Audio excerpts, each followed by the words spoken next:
Welcome to another debate. The claim is truth requires a human mind to exist. We'll begin with the affirmative, steel manning the negative.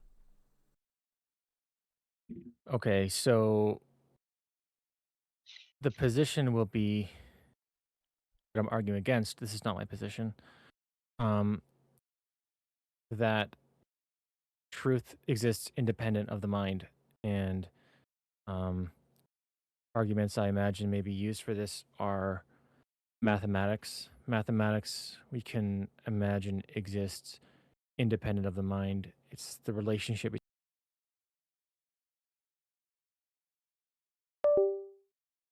And another argument is, if you imagine before all the people existed and after all the people existed, the statements we now view true don't suddenly disappear. So the uh, the logic or the order that was there continues, and yeah, that's what I'll do. That's all the time I'll take. Awesome. All right. Do you feel like, Juan, did that fairly represent maybe a little bit?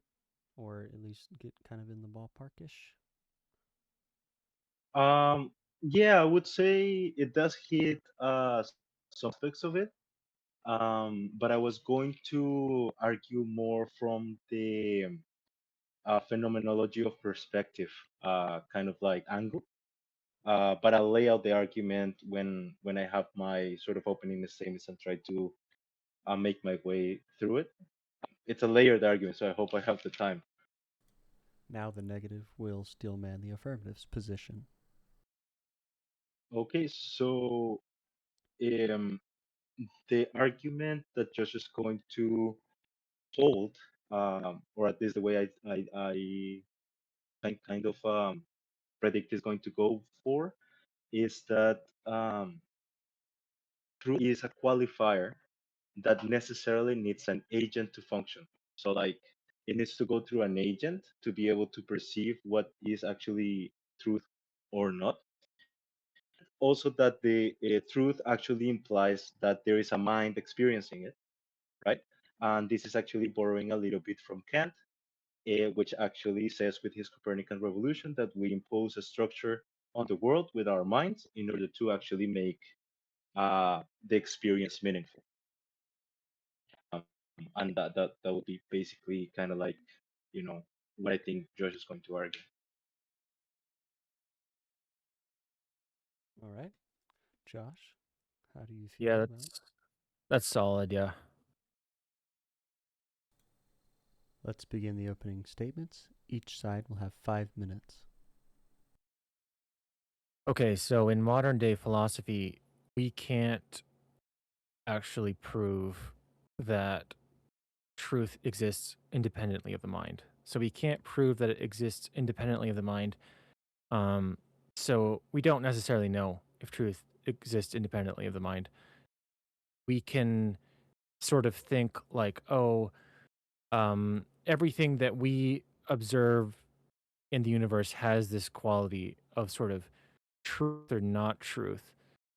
But I would say that's a result of the only things us being able to we are able to perceive are sort of causally linked things where one thing implies another thing.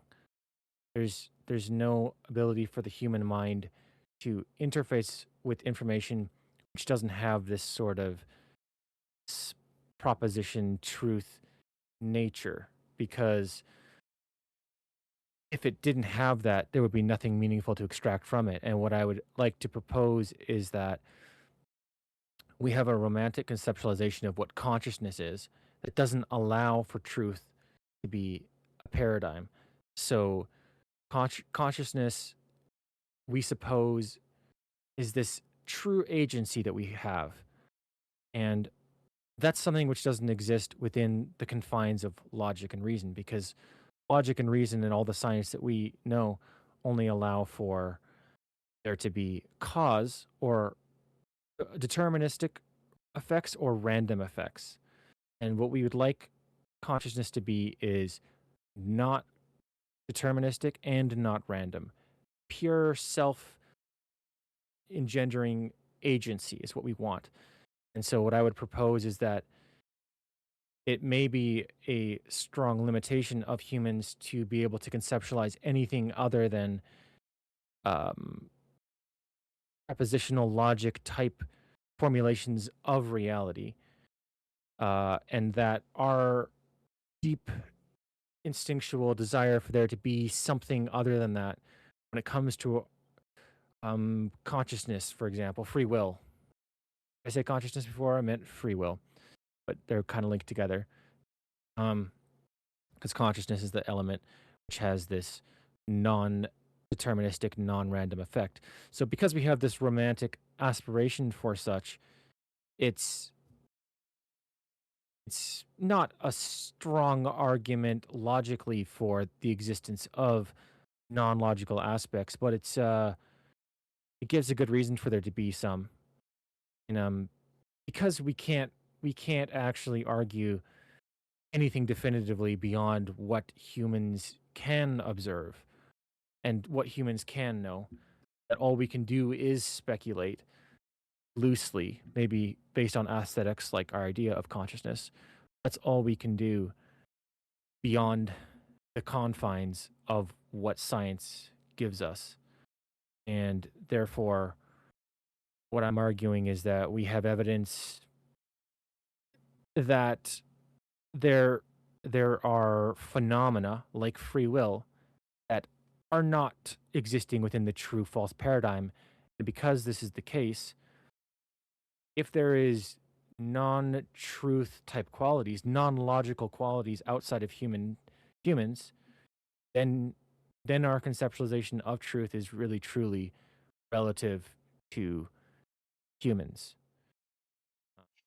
So, what I'm going to start with is defining the terms what we understand as truth. So, truth is hard to define because it's one of the three transcendentals. So, it's such a broad topic that it's hard to actually define specifically.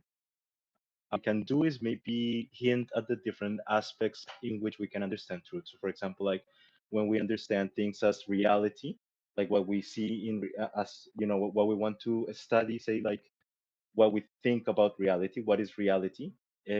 That's what we kind of like one way in which we can sort of conceptualize truth. But also truth, we have to understand it in the way as it relates to knowledge and the way that we understand knowledge. So I'm going to make the argument for all of these things, but before I start that, I'm going to say also truth has to be objective in order for in order for it to apply to everybody, right? It cannot just be like, say, for example, I have my truth and Josh has his truth, then it wouldn't be their truth, right? It needs to be an objective truth that we can both experience together for it to be an ultimate absolute truth that we can share, right? And we can understand each other in that way. But on top of that, I'm going to cripple myself a little bit before I start the argument, and I'm going to say that truth actually needs to be uh, truth cannot just be mere fact. Truth is something that you encounter, and I'm going to also say that truth is a type of disclosure, as Heidegger sort of argues. But then on top of that, I'm going to say that truth has a dramatic structure, and this is borrowing a little bit from D.C. Schindler and Jordan Peterson, basically saying that truth is a journey. It's a journey that you have to take to be able to experience it and encounter it. Why do I say that I cripple myself a little bit by doing this? Is because, as you may have already noticed, when I say that it's transformational, that is a type of disclosure, and that it has a dramatic structure, it requires an agent to experience it, to be experiencing it, right? So when we say, does truth require a human mind to exist? Well, yes, but also no, because as I'm going to explain towards the end of the layered argument, is basically one of the transcendentals and is basically one of the ways in which we can understand God. So it's one of the names of God, truth is, right? And because of that, a creator, a designer, does not require a creation to exist. If the creation does not exist, then he wouldn't be a creator, but it's not necessarily that he requires the creation to exist. You know what I mean? So there's a little bit of a nuance there. And so what I'm going to basically argue ultimately is that ultimate truth is the right participation of the design intended by the designer. That is what I'm going to argue truth is. So the argument goes something like this. It's borrowing from John Vervaeke, which uses Sonia to lay out his argument. So he says that basically it goes on into the phenomenology of perception. So he says, when we're perceiving something, what we experience, um, the thing that the reality that we experience, it has inexhaustible, an infinite amount of aspects and an infinite amount of different ways in which we can experience it. So reality is an inexhaustible font of intelligibility. That is what truth is. So, for example, when I look at this pen, right? This pen is not just this, as we think like post enlightenment, we are more concerned with like the thisness of things. So, like, this is a pen, and we think that is the truth, right? That is just the truth. But the reality is like truth is way more complex than that. It has this this pen has an infinite amount of aspects, which is like its moreness. So like if I zoom into the pen, I can see that it's transparent. It's not just a normal pen. It has qualities that distinguishes from other pen, and I can like zoom in and infinitely spend here hours just explaining all of the different aspects of the pen as I turn it around, and that's its moreness. But then also the pen can also exist in a web interrelationship. So this pen is not only a pen, it can be a projectile, it can be a stabbing tool, it can be a letter I. I can even tell you like, oh look, this is a boat, and like it has obviously like ways in which like it's relates things that are more on the fringe and more things that are closer to it, depending on how I am using it, right? And so, like, what basically what Sonia Sedevi argues is that reality is actually that plenitude, is the moreness and the suchness of things. And when we encounter these two things, that is when we are experiencing the plenitude of the reality. But this requires actually presencing. So it requires us to be in there, present, to be able to experience the thing. Then it goes into Marco Polanyi and Esther Lightcap-Meek, which uses Polanyi's in her work of Contact with Reality. I know. Okay, okay. I think I kind of like laid out the argument so a little bit. Yeah, I know. I think I sort of laid out the argument. Can maybe expand on it because there's more things that I need to explain. But I did at the beginning, it kind of like explained basically the argument. Just didn't explain it fully. But yeah, sorry. It's kind of hard. Yeah. We'll move into the rebuttals now. Each side will have 3 minutes. So I quickly add that I missed maybe mentioning this from my opening statement, but there's a way to maybe tackle this where you tackle it semantically, where you say like truth is necessarily definitionally meaning that it's an agent, like a person looking at it. I just thought that was maybe less interesting because it's less about the actual content of it, but just thought I'd throw that in there. But okay, so to what you said truth must be objective in order for us to all participate with it. But I would object with that assertion and say that it can simply be subjective to everybody. As long as it's subjective to everybody, that is sufficient for everybody to be able to agree on what truth is. There's no necessity for metaphysical objectivity um, in order for it to be in order for it to work for humans. Um, Also, it sounded like you were describing sort of the you were describing truth. I was trying to follow your argument here. I'm not 100% sure if I'm getting it, but you were describing truth as being many things emanating from God. And this to me doesn't give a definition of truth necessarily because it's more a definition of a will. So if truth is somehow our relationship to what God is willing, who is to say that's true or not true? It's a relationship to a will, not necessarily a truth. Now, I know, of course, monotheistically, God is oftentimes defined as truth.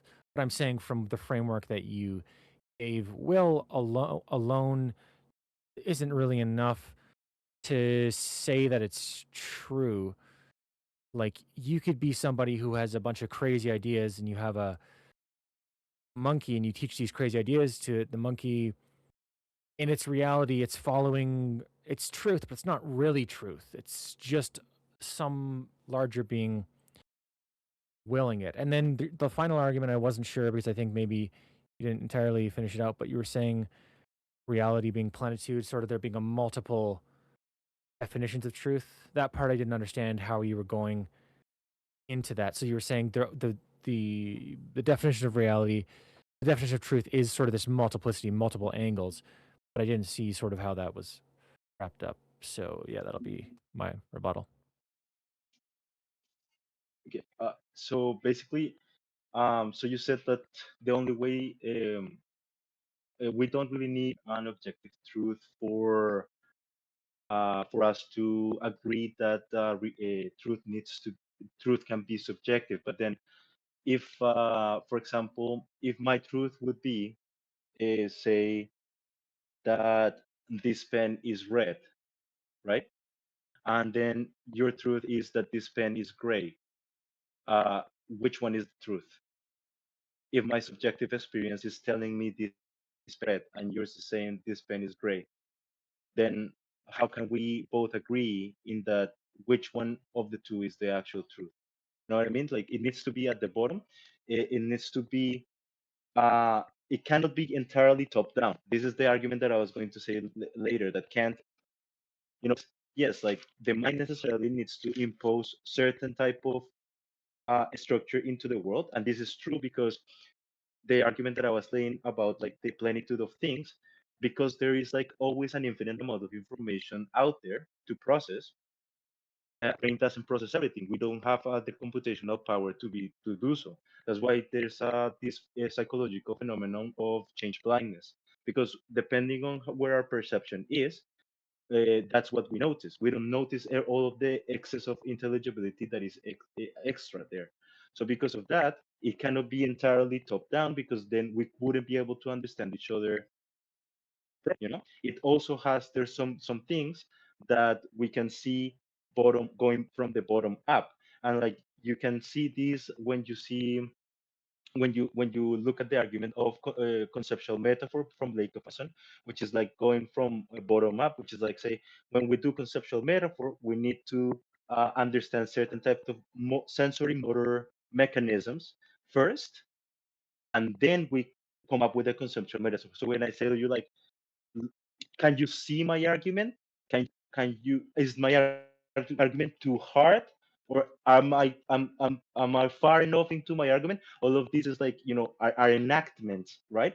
That we both understand because we have both understand this enactment relationship to it. So we both can see, and because we both can see, we can create the conceptual metaphor for it. And when we communicate with our language, and I say, "Can you see my argument?" You don't have to actually be looking at the argument because you cannot see an argument, obviously, but you can understand the meaning of it, right? Like what I'm trying to say according to like the shared experience, but it's not also not purely bottom line, it's in between. And then that brings me into, because like say for example, how can you prove that? Say for example, you have three terms: see, grasp, and get, right? If you have these three terms, they are three different sensory motor mechanisms, so they need to have something at the top that unites all of these three terms that makes it the same. So you grasp my and see are both, you can see they're different actions, but they all mean the same depending on the context. And because of that, then you can see. Okay, sorry. Man, I'm really very bad at like managing time, but this is such a hard topic that it's hard to like this with short time. Now we will move into a 10-minute open discussion where they are free to go back and forth as they please.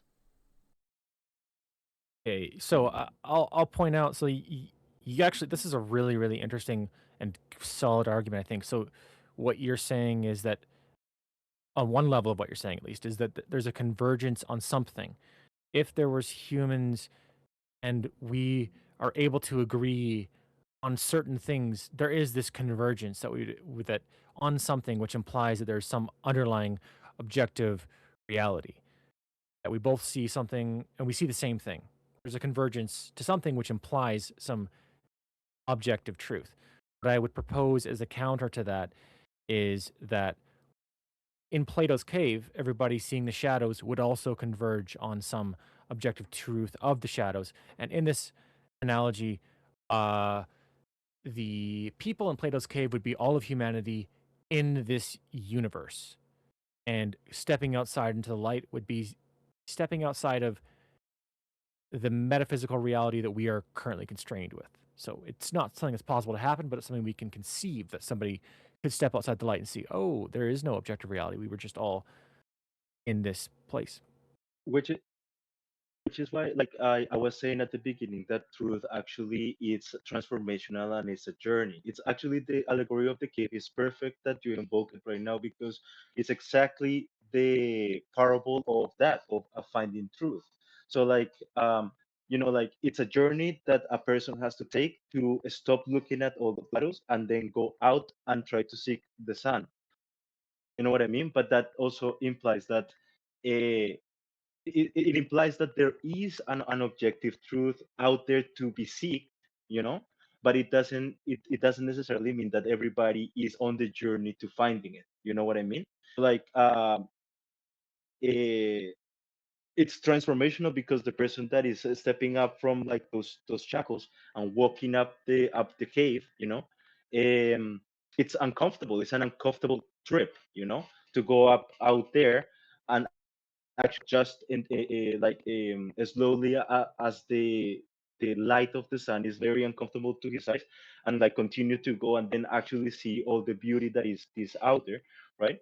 Um, but then like the thing is like Plato is very interesting to bring in here because like towards the end of the argument what I was going to what it lands on is on Neoplatonism, and is this concept of like basically that what the things that are more real are like the things that are actually metaxo, that are in between. And that's why I was saying, like, we as humans we are in between like that, in between the the transcendence of a god and the frailty of an Now, animal, like basically. that in betweenness still implies that it's in between objective truth and subjective experience. But what I'm not understanding is how does the transformational process, how does the people going up and seeing the sun for the first time, how does that necessarily imply that truth is objective? Because it could just be that these people are going up and thinking they're seeing the sun, but then you go back further and there was another reveal that could happen. So really, they're still just seeing another shadow of reality. Because it has to do with how truth relates to knowledge. And so like knowledge, there's not just say for example proposition and knowledge, like what we're doing right now. Like if there is like levels of knowledge that are deeper. So that's why when I was saying like conceptual metaphor is a good example of why we can understand things that are bottom up, is because first the enactment come first, and you can understand the proposition, right? So like the skill or the procedural knowledge is a deeper form of knowledge. So you cannot only understand, you don't only have to know the rules. This is with Wittgenstein's argument of why he can like refute or reject Kant's idealism, is that you not only need to understand rules, you need to understand also how to apply the rules. So knowledge is not just a set of rules. Knowledge is a skill of how to apply the rules. So you need to also act it out, right? And so as you act it out, you cannot prove it like that just like by propositions. You need to live it. You need to go out there and enact it and then get feedback from the world. If your action in the world is good, then you get disclosed, and then you get anagoge, you ascend.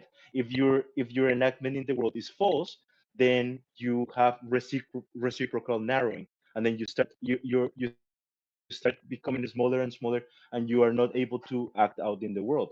And so like that's why you cannot really just like argue for it propositionally. You need to go out there and actually live the truth, and like that's how you can get closer to it, until you get to, like you get through the different stages of knowledge. So like the deeper level where you understand actually something properly is knowledge. So like it's actually participating, it's participatory knowledge. It's like participating into everything that is the world. No, but It's not just like you understand something. this sort of Sorry, these go different ahead, sorry. levels of knowledge, prepositional and um, procedural, and like being in the knowledge, this kind of state doesn't necessarily then imply that it is an objective reality. Imagine that the procedure that people are copying is in fact some other set of shadows that they're sort of more like Pinocchio on strings. And I'm saying for for all of metaphysical reality that it's all just, you're on strings somehow, and you think you're sort of copying this divine understanding and knowing it in a deeper place, but really you're just being puppeted by these theories which are larger than you, but not objective, just more like facades, shadows in the cave. Right, but what I'm saying is that the subjective is like how reality unfolds in front of you as you take an action. So like reality, the world is a forum for action. So it's not just that. What I'm saying is like, it's not just that you can just say like, oh, this is real or that is real. No, you need to live reality. You need to live what is real. That way you can get feedback on what is actually properly true and what is a lie. And so like when you're living a lie, the world unfolds when as like you get a descent. So like if you look at, for example, maps of meaning, you're always trying to go from point A to point B. So you have a plan sequence. You say you come up with a plan. You go from point A to point B. Then boom, you get an anomaly as you walked in the you as you act in the world. You get an anomaly. So you either like get a positive effect from it or an effect from it. If you get a positive effect, you get But confidence, interest, reality, acceleration, curiosity.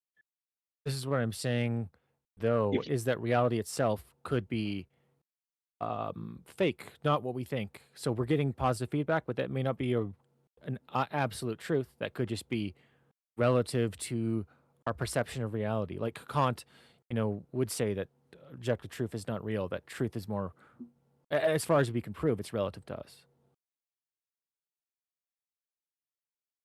But like the problem with saying that is like that it lands on like it lands on nihilism. Is the problem with like arguing for that, because like there's like two ways in which that can unfold.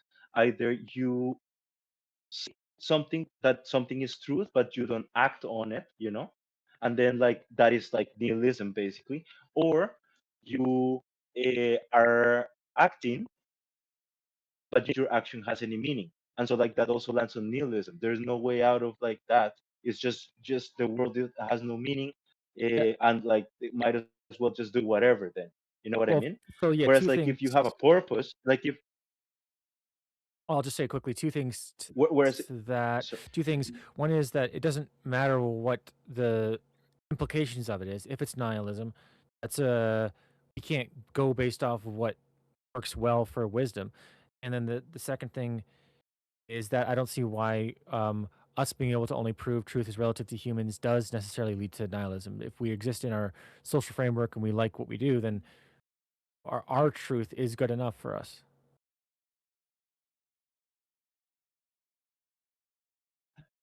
but like say for example, okay, like your truth is good enough for you, that it needs to be, it's dependent on your action as well, because like you can like, this is the problem, like also like say with I don't know, for example, the religious person that doesn't walk the talk, right? Like for example, like if a person is saying like this is truth but then doing the opposite, then like truth. You know what I mean? He's not embodying truth. He's not living truth. You know what I mean? And so like it has to do with that. Like, this is what I'm trying to say. Like your the truth is not only just a proposition; it's also a participation into it. I'm just gonna quickly throw on here. I do like the depth of your arguments. This is very interesting. Thanks, man. It was also very good, like like forward though, like I like how like you put like a lot of pressure into what I'm trying to say for sure. But it's a shame though, like that that we cannot really go into it like fully, because I do think that at the bottom, at the core of it, I was going to argue that uh, well, I was going to argue also from like a theological perspective, like like, and like the promise that basically Christ, it's said to be in the scriptures to be the way, the truth, and the life. And also it's also the opening chapters of the Gospel according to John also points him out to be the logos. And then that's why the argument lands in Neoplatonism, talking about like what the logos is and the one, and the logos being this organizing structure that is not only like emanation from the top down, but also emergence from the bottom up. And this organization of the whole thing, that is the one. And so that's why like you can sort of prove like philosophically from this perspective that truth actually is God. You know what I mean? But it and so but it's hard to lay out the whole argument. I do It's like a this short argument amount though. of This is time. very sophisticated, very, very cool. Yeah. We will move into our Q&A section. The first question is, does the truth even matter without a human mind to experience it? Does the truth matter without a human mind to experience it? Um, yeah, that's interesting because you get at what the definition of truth is. There's a difference between definition of truth being ontology, like just things existing. It's maybe not the same thing because you can define truth as conclusions that are drawn or results from some equations or something. And so, does truth matter if there's no mind to exist in it? A position I didn't even argue, but you could argue, is that truth isn't even a definitional thing unless you have a mind to exist, to interface with it, because otherwise you just have existence itself. And is existence truth? Is this a semantic argument? I don't know. Um, yeah, I'd like to hear his perspective on this.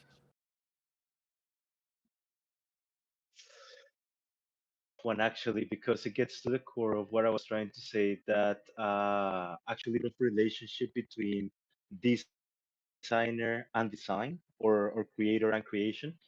And so like, well, if we understand, as I was trying to argue, that the truth is one of the aspects of God, of the creator, um, well, like that's like saying like, does the world has any meaning without a creation experiencing the creation, the plan of the creator? And in that sense, like obviously it's a little bit weird, and it kind of lands at almost saying like, well, not entirely, but also at the same time, like truth is going to be truth regardless, right? Like what George was trying to say. There's a sense in which you can understand truth to be this ontological uh, substance or thing, right? Like the basically the what reality is made out of, right? And so if that is the case, that's going to exist regardless of whether there is a human mind there to experience it or not. But it wouldn't have um, a meaning. That's why I think go uh, so far as to say that God created man in His image, in His same image, and this is interesting because it's kind of saying like the Creator created us to experience the reality and to encounter Him, and lead the whole of creation towards the proper worship of Him. But like whether it is necessary for us to be there or not, well, that's up to Him. But it's not. It's designed to be like that. We're sorry. We're basically designed to be in relationship with the truth. Our next question is, when people search for the truth, are they looking for the truth itself or the emotional benefit of such truth would bring? I absolutely love this question because I feel like this is something that philosophy oftentimes gets wrong, or psychology gets wrong, where people assume that because you can describe things in some kind of weak motivation, like you're doing everything for yourself, or you're doing everything just for your own emotional thing, because people study neuroscience, that it implies that that's necessarily the case. But I don't see there's any necessity that looking for truth is just for emotional, your own like emotional satisfaction. I think it's very, very possible that people look for truth out of pure desire for truth. Nietzsche would disagree with this. I was just reading his Beyond Good and Evil, and he said that every thing people do is just a confession of their own desires and wills. But my personal experience is that I have a strong feeling that I actually do personally want truth for truth's sake. I know this is the case because I've fallen into significant periods of time where the reality that I wanted was not at all the reality that I was seeing, and I was accepting it um, at a very deep level. And I, you could think about this model, because the model about neuroscience that um, doesn't I don't like is that we have these emotions that are kind of motivating us and doing this stuff. But the model of neuroscience that you can presuppose is you have kind of a neural structure that has core axioms that everything is built out from. And if somehow your core axioms are truth itself, there's nothing saying neuroscientifically you can't be seeking truth for truth's sake, and all the emotions that emerge from that are like the roots in the of the tree being truth itself, and the branches and everything of cognition being the search for that truth, because that's been my experience as well. A difficult question. Well, I would say that uh, it's not wise to think that that there is that truth is dependent on an emotional benefit. Like I think truth sometimes cannot have any emotional benefit. It can be actually emotionally detrimental, but that doesn't mean that is not ultimately good. And there's like this relationship that there is between another transcendental, which is goodness. That's why eh, eh, that they're connected together, the truth, the good, and the beautiful. And so sometimes, like, so I think that the emotional marker can be a good indicator of whether you are progressing in a true way or a bad way, but that is not always. And so whether people do it because they think that there is a type of emotional benefit to it or not, maybe the people do that, but I don't think that is wise. I don't think that is the truest way um, interacting with the reality, with the world. I think the best way to understand it is to, um, again, try to negotiate with reality. Basically, you go out there, you take an action in the world, and you see how the world reacts to that action, and then you continue to calibrate. And as you calibrate, you either grow and ascend, or you descend. And that's actually what will be a clearer marker of what the truth is. And our final question is, what changes in the world when we say something is true? Ooh, what changes in the world when we say something is true? Well, it gives us a certain universal ability to organize ourselves together and agree on that one thing. So it's a tremendously organizing structure. Now, I wouldn't say that you necessarily need to say things are true beyond the humans themselves, because the function of saying things are true is its organizing nature. And so if it's actually true relative to humans, if it's true independent of humans in all possible universes, the effect is the same.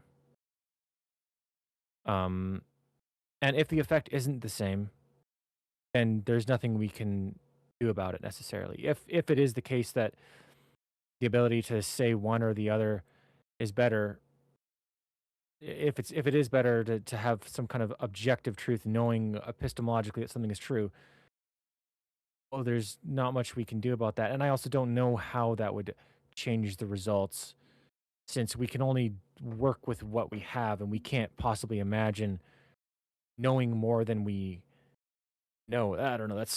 I'm getting a bit convoluted there, but um, yeah, the first part of what I said was coherent.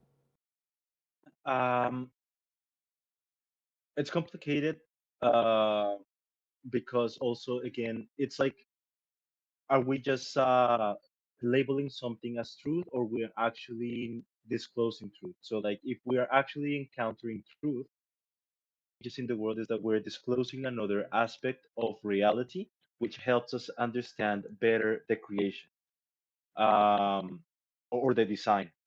If we just label something as true without, without actually not being objectively truth, sometimes this can happen, and this actually has been one of the symptoms that we have been living in postmodernism, because now all of a sudden there's the truth of everybody is their truth.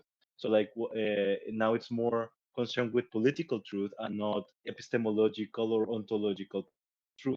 And so when we label something as truth that turns out to be an actual lie, I think that those are, in those instances, actually hell is unleashed on earth.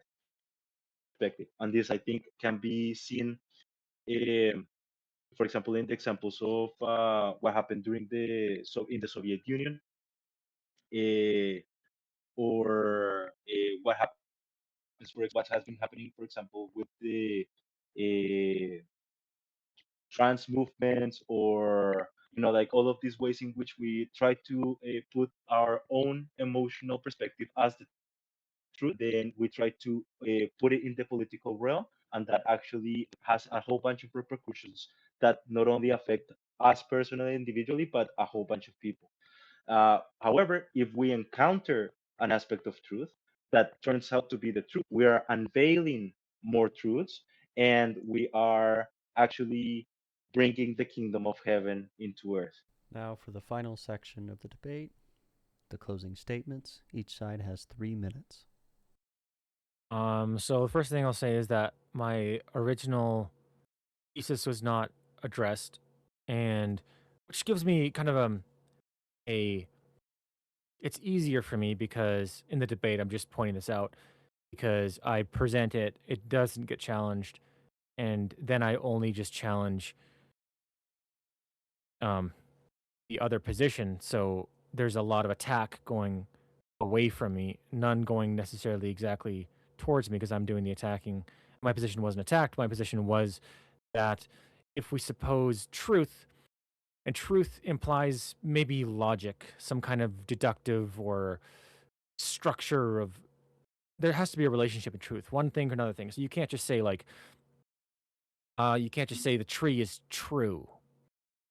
You say that the existence of the tree is true. There's some relationship, the relationship between the tree and the idea of existence. So there's this logical thing. And my argument was that within a logical framework, we can't explain free will. And so there must be, not that there must be, not, this is not a logical thing, but we could romantically presume that for the existence of consciousness, it might be nice if there was something outside of logic that would allow something like consciousness to exist, because consciousness, in the way we romantically like to think of it, is something which is non-deterministic and non-random.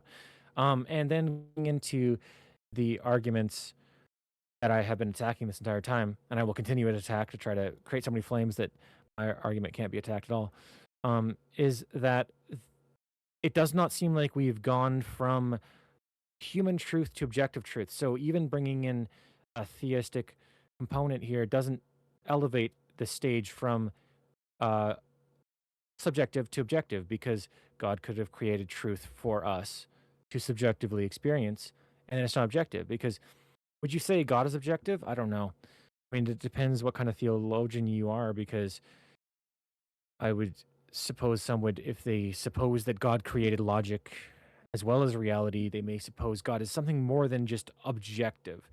And so if you say that truth is objective, um, and you're grounding it in theism, it seems more like what you're saying again, kind of like what I said, is that you're grounding it in God's will, but not something objective. Objective seems to be actually kind of in some theological schools a different idea than God, because um, like James Orr said, this is James Orr idea, is that there is an objective. So logical contradiction cannot exist, and so God is subservient to that.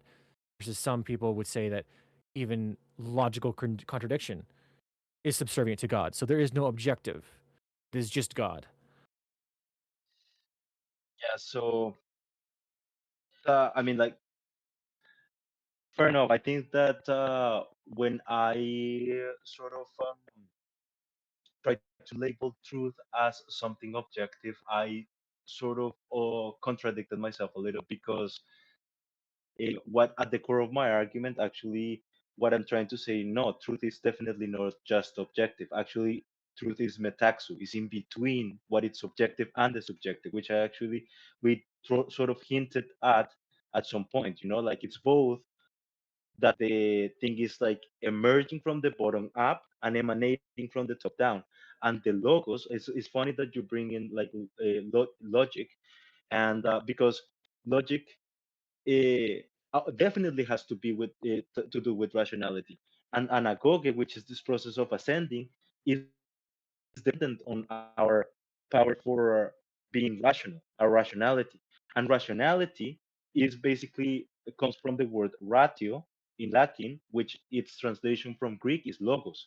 And logos is the way in which like there's this proper ordering and gathering of things.